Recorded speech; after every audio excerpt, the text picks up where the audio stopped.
Today we'll be talking about using YugabyteDB with Hasura to scale your GraphQL API globally, and I mean it. Like we'll have like distributed SQL all over the place, and in a good way, and GraphQL API auto-generated, and a bunch of cool live demos. A bit about myself. So I'm a software architect and consultant at Vladimir Novick Labs, which is basically just myself. I am Google developer expert, author, engineer, and as I mentioned, I work in web, mobile, VR, AR, IoT, AI. So another update, I'm recently also started a new initiative. I'm CTO and co-founder at a startup called Event Loop. And basically what we do, we create robust, performant, feature-rich online conferencing experience. So basically, if you want to create online conference and you don't want to, you want to piece all things together, you don't want to just have Zoom, I have like a social interaction and bunch of other stuff, we basically provide that, and it's completely open source. So if you want to sign up for our alpha and be like the first one to test it out, so you can go to Event Loop AI or follow us on Twitter, and we'll contact you. And yeah, if you like one of the event organizers or speakers, or you generally interested in this area, let us know. So jumping straight into the architecture part of GraphQL, I want to recap a little bit what is microservice architecture, which I believe lots of people heard about, of at least if not developed also. So the idea is we have an app, we have an API layer which connects to database, and we have a bunch of microservices. Now, recently, in recent years, there was a new trend going, and it's called three-factor app architecture. And this is like the actual, like you can go to a website and you can read more about that. Now, the idea is you have the GraphQL API, which is has subscriptions. That's the why it's real time. So it has subscriptions, and it's connected to a database. Now, on top of database, there is some sort of there is some sort of eventing system that basically triggers on any database change and runs serverless functions, such as in this example, like payment process, restaurant approvals, and so on. Now, Hasura engine works in this manner, in this architecture, right? Also, like AWS AppSync, as far as I know, works in the same, pretty much in the same domain, right? Having the same kind of architecture. So to talk about GraphQL, I don't think I need to explain about GraphQL because it's GraphQL meetup. So I will just say that it's magic, right? We all know that. That's why we're using that. And I want to talk about Hasura. So first of all, what is Hasura? It's an open source and free engine. And it gives you auto-generated real-time GraphQL API on top of new existing Postgres database, which means a lot of things, right?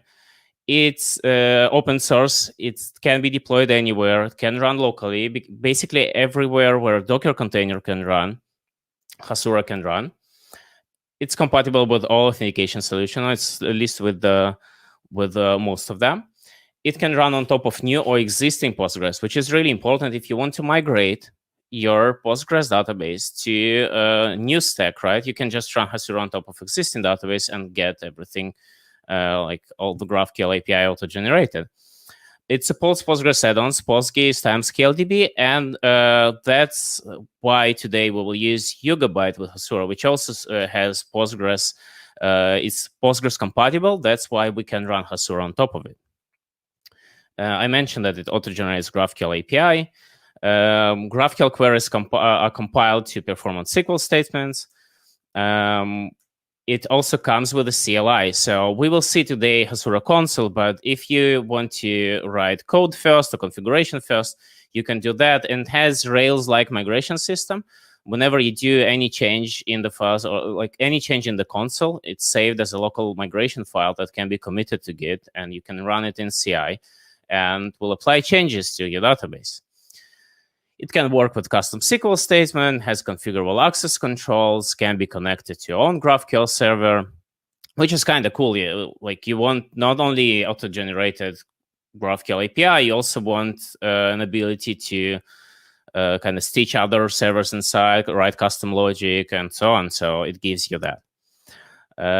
It has a venting system, the one that I mentioned in three-factor app architecture. So you can trigger serverless functions on any database changes. And to see it in action, basically, the first example will be to go to Heroku, but I want to run it more kind of developer environment. So I will run it in Docker Compose. I will basically download the Docker Compose file. This is just the screenshot from the docs, and the link is leading there. So what I will do, I think I downloaded that already. So I will run this Docker Compose file, and let's check what we have. We have the Hasura engine running, and we have Postgres database. So we have 2 Docker containers. Now, what it will give me, the ability to go to localhost. And in localhost, I will see basically, I don't need history here, but I will see the Hasura engine with nothing in documents here, with like empty graphical tab, because I don't have anything. It's just a new Postgres database, right? And the cool part, it will be if I'll go and create users table, I can create it with helper function generating unique identifiers. I can set different types for different fields. And the data tab is sort of like a pgadmin. So basically, it will create tables in the database. Now, I will set the primary key here, and I will add this table. So what will be here? I can add also a post table. In post table, I will have an ID with unique identifier, and I will also add title with type of text. I will add content with type of text. I will also add user, and I can connect these tables. So I can say that the foreign key will be, and I know I'm doing this kind of fast, but I have the tutorials on more specific things. Here, what I will do, I will connect a user ID to an ID. So there will be a connection between these tables, and it will basically create post and user table. So here, nothing GraphQL related, right? I just have a post table, I just have a user table. But notice the magic. When I go to graphical tab, and I already have queries with posts, and I have queries with users, and I have even aggregate functions, right? And I have all the CRUD generated for me with all the like input types and where clauses, and I can do pretty awesome stuff here. So I would expect that if I will query posts, and if I will get title and content, I will also be able to get a user with a name, right? But it's not giving me this option. The reason for that is because I can run Hasura on top of existing databases. Not necessarily I want all my fields to be connected with the relationship, like exposing to GraphQL API. Now, because we have foreign keys, I can go to Relationships tab and just add this user. What it will do, it will create this relationship. And if I will run an insert post mutation, I will be able to insert both the post and the user in the same mutation. As you can see, it took me literally like 2 minutes to do that, right? And I have already CRUD API with posts and users. Pretty awesome, right? Now, what about scaling, right? And before that, also, let's look at the subscriptions. So we can obviously write subscriptions. We can query posts with title and content, and subscriptions will run whenever we will add another post. It will be presented here. So what about scaling?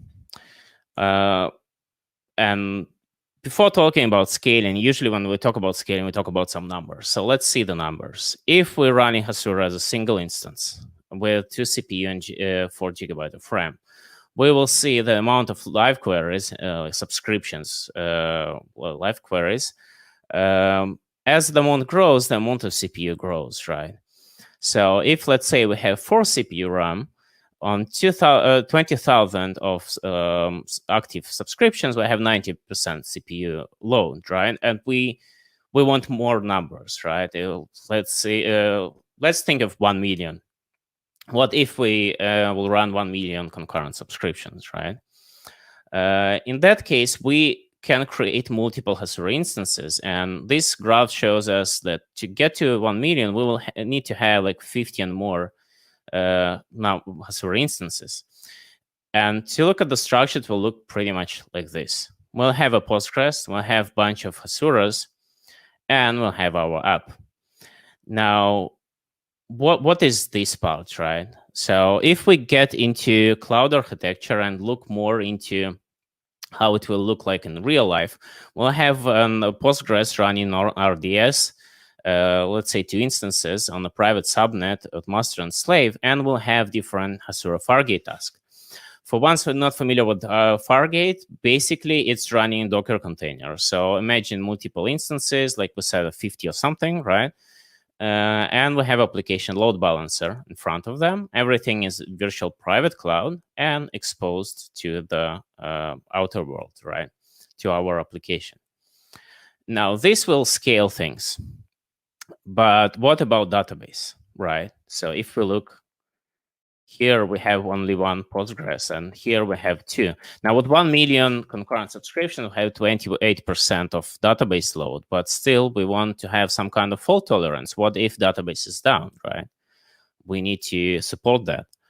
So what is YugabyteDB, right? YugabyteDB is an open source. It's high-performance distributed SQL database for powering global internet-scale applications, right? That's what's said on the official website. But you can treat it sort of like CDN for a database. It's bringing data to the user, close to the user. And in addition to that, it has replication factors. It has lots of stuff.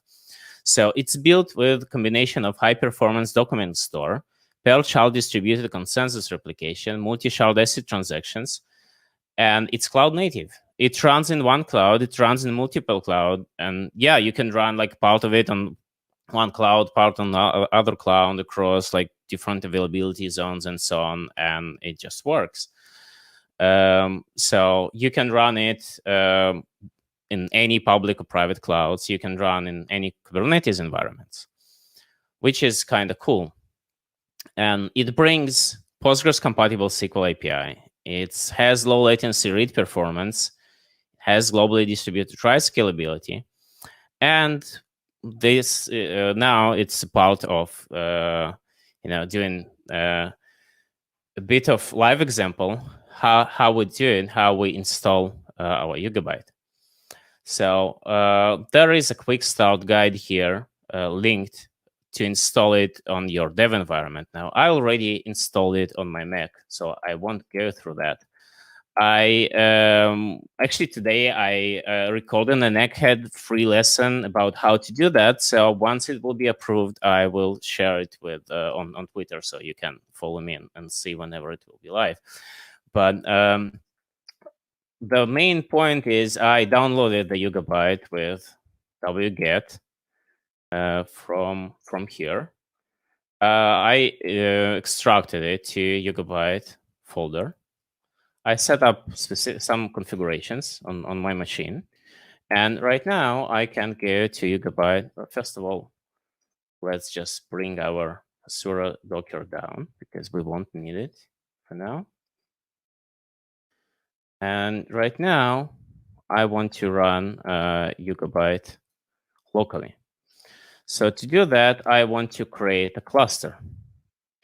Bin ybctl. And let me find this here. This is to create a cluster. What it will do, it will create database cluster with several nodes. And we can see it by running yugabytectl action status. Sorry, status. So we will see we have one node, like node 3, node 2, node 1, with their processes IDs and bunch of shells. So you can go to MySQL shell, which is kind of extended SQL shell with bunch of additional things for distributed SQL. But apart from that, you can actually go to admin UI, and you can see Yugabyte in the browser. You can see that it has replication factor of 3. It has specific number, like 3 nodes, 3 servers running, no user tables for now. It's load balanced and so on. And you can even go inside specific nodes, and you can go and see the logs of every node and what's going on every server, which is really cool. So now what I want to do is I have my Yugabyte running, right? I can even go in Yugabyte shell and run some SQL, but instead of doing that, I want to run Hasura on top of it. And for that, let me clear my screen. So yeah, so what I will do, I will get back to the slides first. And you have all the explanation that I just did here on the slides with the GIF.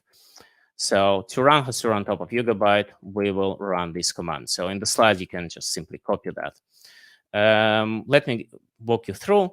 You have the database URL. It's just simple Postgres URL, but it has different port. It's 5433. And we enable the console because just now for simplicity. And let's look at Hasura. Now it's running. And if we go to the console, it will take some time to load. Let's see.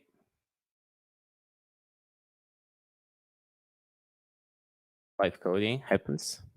Okay. So now it's loaded. And what I will see in the console, I will see, again, empty database because we have, this is a new Yugabyte instance, right? But now I will do the same thing I just did. So I will create a users table with ID. I will generate the random UID. We'll set up a name, text. Primary key will be an ID. We'll add this table.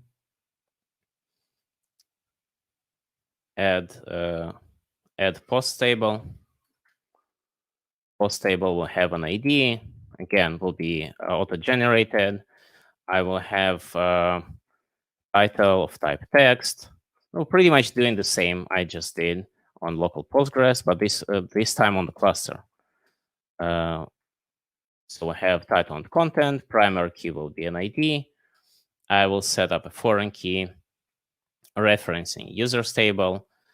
And I forgot the user ID field here. It's also unique identifier.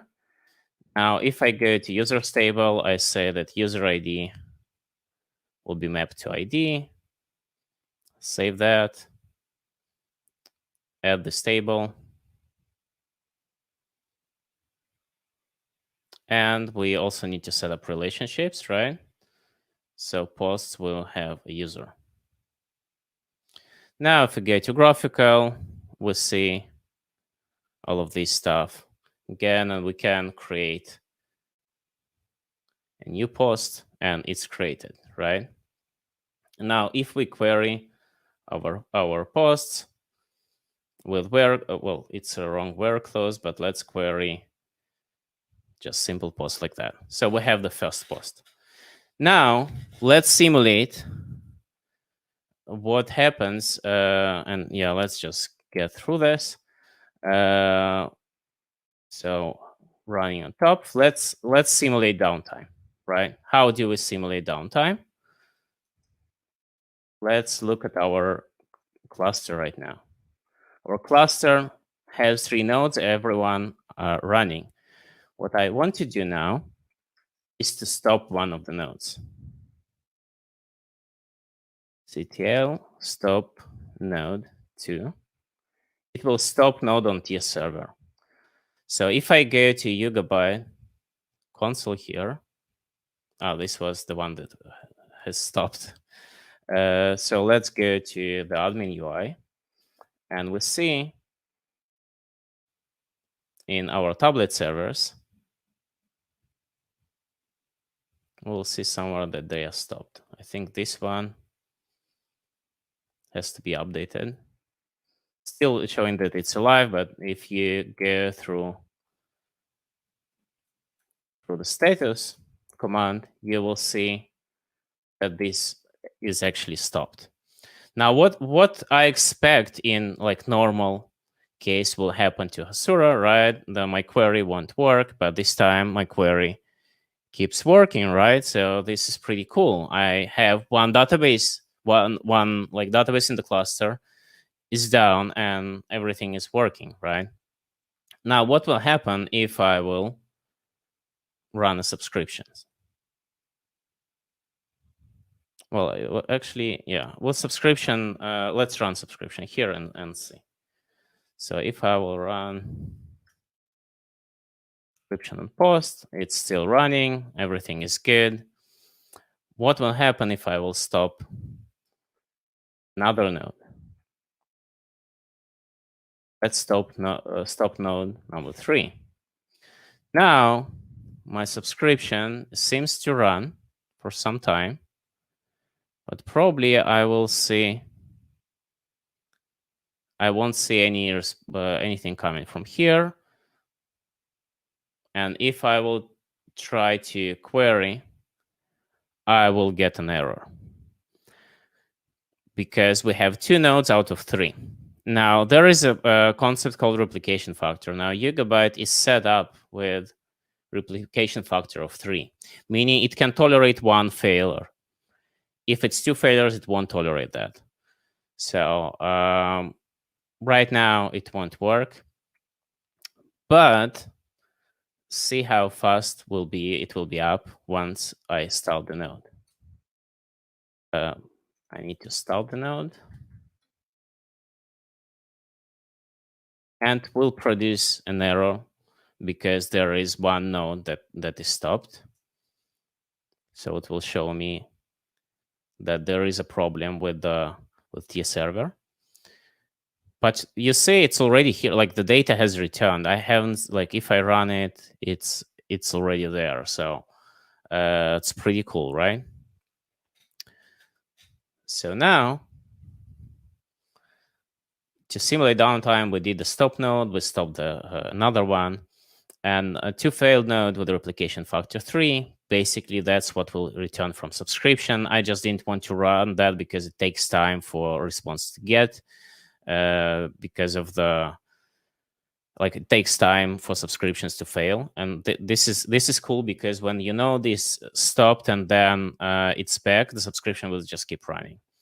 Now, this is the error that will be for insert, for instance. You'll see the timeout. It cannot get to the you will get Postgres query error and so on. So with 1 failure is fine, with 2 is not because of replication factor. And failures, it's not only the stopped server. It can be the disk, it can be the network, it can be the availability zone, it can be even the cloud region, data center, and the entire cloud. You can run Yugabyte in multi-cloud environment. And if 1 cloud is down, then and you have 3, and the replication factor is 3, then your application will simply run.